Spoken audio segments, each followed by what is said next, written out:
1965 का भारत पाक युद्ध। देखिए, भारत में पढ़ाया जाता है कि ये युद्ध भारत जीता था, जबकि पाकिस्तान की किताबों में ये लिखा है कि ये वॉर वो जीते थे। अब यहाँ पर इंटरेस्टिंग चीज ये है कि ये बात वो 1971 या 1999 की जंग के बारे में तो नहीं करते। तो क्या सचमुच पाकिस्तानियों के पास अपनी जीत साबित करने के लिए तर्क हैं? क्या भारत ये युद्ध नहीं जीता था? आइए जानने की कोशिश करते हैं आज के इस वीडियो में, तो अंत तक बने रहिएगा हमारे साथ। देखिए दोस्तों, अगर हम ये कहें कि 1965 के युद्ध को लेकर कोई विवाद नहीं है, तो ये बात सच नहीं होगी। लेकिन इसमें भी दो स्कूल ऑफ थॉट्स आते हैं। पहला स्कूल ऑफ थॉट पाकिस्तानियों का है, जो मानते हैं कि भारत ने लाहौर पर अटैक करने के बाद भी कोई जमीन अपने कब्जे में नहीं की और आखिर में हमें सीज फायर को मानना पड़ा। इसके अलावा भी पाकिस्तानियों ने कई सारे ख्याली पुलाव पकाए हैं। पर अब एक दूसरे स्कूल ऑफ थॉट की तरफ नजर डालते हैं, जो एक दूसरा सवाल पूछ रहा है, और वो सवाल ये है कि बात तो ये तय है कि पाकिस्तान इस वॉर को नहीं जीता, पर क्या हम ये कह सकते हैं कि भारत जीता था? आप अभी का यूक्रेन और रूस का युद्ध ही ले लीजिए। अगर आज से 6 महीने बाद दोनों देश सीज फायर के लिए राजी हो जाएं, तो हम इसे पुतिन की हार तो कहेंगे, लेकिन क्या हम इसे यूक्रेन की जीत भी कहेंगे? यहाँ पर पेच अटका हुआ है दोस्तों। आइए इन दोनों की ही बातों को थोड़ा सीरियसली एनालाइज करने की कोशिश करते हैं। देखिए, सबसे पहले पाकिस्तान के कुछ क्लेम्स पर आते हैं। इस वॉर को लेकर पाकिस्तान का पहला नैरेटिव ये है कि वॉर को भारत ने स्टार्ट किया था, जब हमारी फौज ने 6 सितंबर के दिन बॉर्डर क्रॉस किया और लाहौर पर हमला कर दिया। पर यह सच नहीं है, क्योंकि इससे 1 महीने पहले 5 अगस्त के दिन पाकिस्तान ने कश्मीर में अपने फाइटर्स ऑलरेडी भेज दिए थे और इसे उन्होंने ऑपरेशन गिब्राल्टर का नाम दिया था। पाकिस्तानियों का दूसरा क्लेम ये है कि ऑपरेशन गिब्राल्टर एक सक्सेसफुल ऑपरेशन था, पर यह भी एक झूठ है, क्योंकि गिब्राल्टर के फेलियर पर काफी डॉक्यूमेंटेड एविडेंस अवेलेबल है। और साथ ही गिब्राल्टर का फेलियर ही वो कारण था कि पाकिस्तान को ऑपरेशन ग्रैंड स्लैम लॉन्च करना पड़ा था, जिसमें उन्होंने 1 सितंबर के दिन जम्मू के इलाके पर हमला किया था और इसने इंडियन आर्मी को बॉर्डर पार करने के लिए मजबूर कर दिया। अब इसके बाद पाकिस्तान का अगला क्लेम क्या है? वो ये है कि ऑपरेशन ग्रैंड स्लैम ये भी सक्सेसफुल था, क्योंकि इसका ऑब्जेक्टिव तो अखनूर को कैप्चर करने का था, जिससे कि इंडिया की सप्लाई लाइंस कट हो जाए। अब ये सच है कि पाकिस्तान ने तावी नदी जरूर पार की थी, लेकिन वो सिर्फ छम को ही कैप्चर कर पाए थे और अखनूर को उन्होंने कैप्चर नहीं किया था। इसके बाद पाकिस्तान का अगला क्लेम ये है कि उन्होंने खेमकरण की जंग को जीत लिया था, और इसके लिए वो एक पाकिस्तानी जनरल की फोटो भी दिखाते हैं, जो कि एक ट्रेन स्टेशन पर खड़ा है। लेकिन पाकिस्तान यहाँ क्या अचीव करना चाहता था? पाकिस्तान का मकसद था कि अमृतसर से दिल्ली की सप्लाई लाइंस को कट किया जाए, जो वो नहीं कर सका। और इसके साथ साथ असल उत्तर की जंग में उन्होंने अपने 90 टैंक्स भी गवा दिए थे। अगर पाकिस्तान को लगता है कि उन्होंने जंग जीत ली थी, तो फिर क्यों उन्होंने 23 सितंबर के दिन सीज फायर के लिए अग्री कर दिया, वो भी बिना कश्मीर के लिए, जबकि उनका पूरा ऑपरेशन ही कश्मीर को कैप्चर करने का था। दरअसल सच तो ये है दोस्तों कि इस जंग के सिर्फ 2 हफ्ते बाद ही पाकिस्तान में आर्टिलरी शेल्स की कमी होनी शुरू हो गई थी और उनकी एयरफोर्स को भी कई तरह की लॉजिस्टिकल प्रॉब्लम्स आ रही थी। खुद जनरल आयूब खान, जो उस वक्त पाकिस्तान के हेड थे, उन्होंने भी अपने मेमोइर्स में 1962 की जंग का ज्यादा जिक्र नहीं किया है, जबकि अगर पाकिस्तान ये जंग जीता होता तो फिर तो काफी ज्यादा बोस्टफुली वो इसके बारे में लिखते। इसके अलावा आयूब खान की पर्सनल डायरीज, जो उन्हें लगा होगा कि कभी पब्लिश नहीं की जाएंगी, वो एक अलग ही कहानी कहती हैं।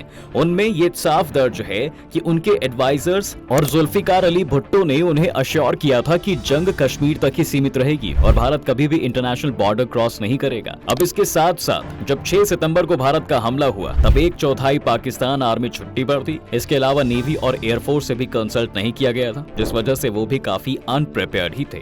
अब आते हैं 6 सितंबर पर, जिसे पाकिस्तान में डिफेंस ऑफ पाकिस्तान डे के तौर पर मनाया जाता है।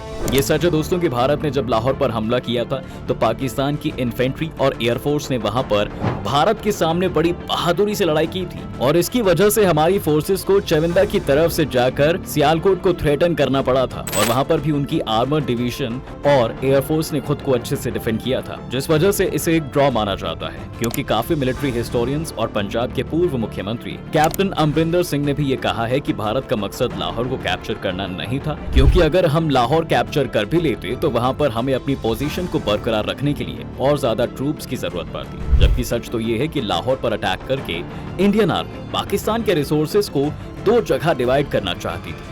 ताकि वो अखनूर और लाहौर दोनों ही फ्रंट में एक साथ कोई बड़ा असॉल्ट ना कर पाएं। इसके बाद पाकिस्तान की एक और स्टोरी है जो प्रोपेगेंडा की तरफ फैलाई जाती है और वो है उनके स्क्वाड्रन लीडर मोहम्मद महमूद आलम की कहानी, जो दावा करते हैं कि उन्होंने सिर्फ 30 सेकंड के अंदर भारतीय एयरफोर्स के 5 हंटर जेट्स को सरगोधा में डिस्ट्रॉय कर दिया था। अब यहाँ पर तो वैसे आप ये 30 सेकंड वाला क्लेम देखकर ही समझ गए होंगे दोस्तों कि ये कितना इम्प्रैक्टिकल था, पर फिर भी आइए थोड़ा एविडेंस देख लेते हैं। अब देखिए, ये सच है कि 7 सितंबर 1965 के दिन इंडियन एयरफोर्स ने सरगोधा में एयर स्ट्राइक्स की थी।